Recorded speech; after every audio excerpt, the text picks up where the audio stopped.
Do you hate cleaning, but you are looking for motivation and all you keep finding are videos of women who apparently love cleaning and look perfect while they're doing it? Well, that is not what this video is going to be. This video is going to be 10 tips that are funny, but also real tips for those of you who hate cleaning like me. I have never posted a cleaning video, I think, except for one when we had hand and foot and mouth go through our house and we had to clean everything. But I hate cleaning and I'm going to share my tips with you today. This video is in collaboration with Dawn from The Minimal Mom, as well as many others here on YouTube who are lovely and I'm sure have amazing cleaning videos to give you inspiration. But if you want somebody who's going to keep it real, who hates cleaning and has some tips that can make you laugh but also make you go, oh yeah, I've done that before, or oh, that's not a bad idea, then keep watching. Tip number 1, when it comes to furniture, save yourself some time, money, energy, and anxiety, overwhelm along the way in the future by buying yourself some slip-covered furniture. I love our IKEA Ektorp couch we bought years and years ago, and what I love about it is I don't have to schedule time to clean on it because I just have to wait for a child or an animal to pee, poop, or puke on it, and I have to clean it, and suddenly, magically, it gets clean like every quarter because I have little kids and a cat and bodily fluids are just coming out from everywhere. So buy yourself a slip-covered piece of furniture and you can guarantee it's going to get washed frequently because little humans and animals are gross. And so do yourself a favor, make sure it's getting really clean by thanking their bodily fluids. You'll thank me later. Tip number 2, you know the saying, whoever smelt it, dealt it when it comes to gas from the back? You know what I'm saying? Well, in our house, it's whoever stunk it, dunks it. Meaning, if you dirty the toilet, you clean it. So if you have any male in your house, be it a child or a spouse, boyfriend, what have you, just borrow a neighbor, have them do their business, then hand them the cleaning wand after. Boys are messy and they make stuff dirty, and so I never have to clean the toilet because my husband's always making it disgusting, or my kids, and so if they make it gross, they clean it up, so you'll never have to clean a toilet again. Just find a male or a little kid, have them do their dirty business in the toilet, get it all nasty, and then they can be the ones to clean it up. Okay, real talk. Tip number 3, if you guys have heard about the book Atomic Habits, James Clear talks about habit stacking. It's something I've been doing for years and years and just didn't realize it had a fancy name.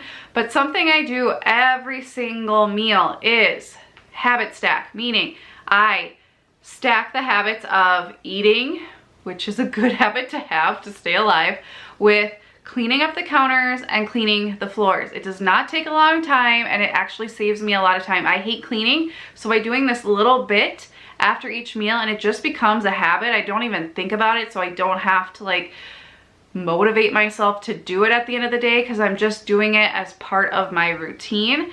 So I never get overwhelmed by it and it never gets really dirty. So after every meal, I just spray off the counters and the table wherever we ate with our vinegar, water, essential oil mixture, clean that off, and then I just take our Charla, which is our shark sweeper vac, and I just go over the floors. Now, it's not a super detailed clean, but it's getting most of the stuff. We do lots of crafts and things at the table, so this is making sure it gets clean 2 to 3 times a day. Breakfast, I don't always do the floors, but after lunch and after supper, I always do the sweeper vac. And that way it never gets out of control where I have to be like, oh, I have to scrub the floors, or oh, they're so gross, I need to go clean them. They're always getting most of it picked up on a daily basis. Tip number 4, instead of fancy bins or beautiful patterned placemats that you can put on the bottom of your fridge shelves, just throw a bunch of towels in your fridge, and then like once a week or so, just take them out, throw them in the laundry, and then put new ones in. All you have to do, lay them out, put your stuff on, switch them out, and then you never have to scrub your fridge again, or only when somebody's actually going to go inside and look at it. Tip number 5, if you have a feline companion in your home, aka a cat, and you want to never have to clean litter again, and I'm not going to say to toilet train your cat, just make sure you keep getting pregnant over and over and over and over again, and you'll never have to deal with cat litter again because it's toxic to you when you're pregnant.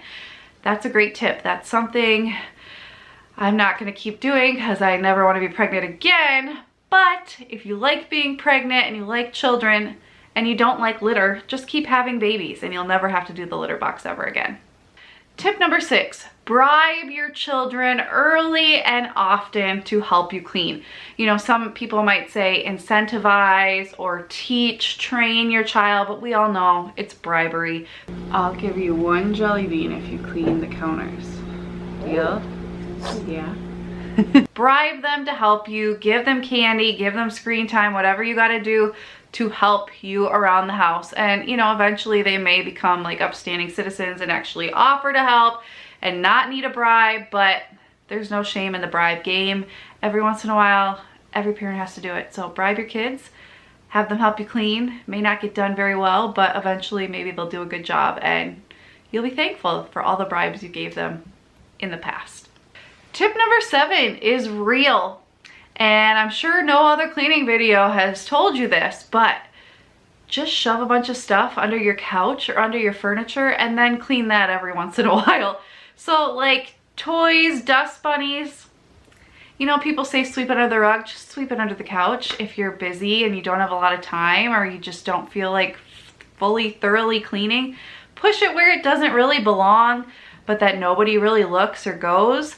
And then every once in a while, just lift up that piece of furniture, move it out of the way, and then deep clean under that. And you'll be getting all that cleaning done then, and you don't have to spread it out over days and days and days of actually cleaning it. When you set out to clean it, you'll just clean it that one time, and you'll be so thankful that you pushed everything under the couch. Tip number 8, trays may look good, but really they are the secret for lazy cleaners. If you put something on a tray and then stick it on your counter, very rarely does dirt get under the tray. You just have to clean the tray.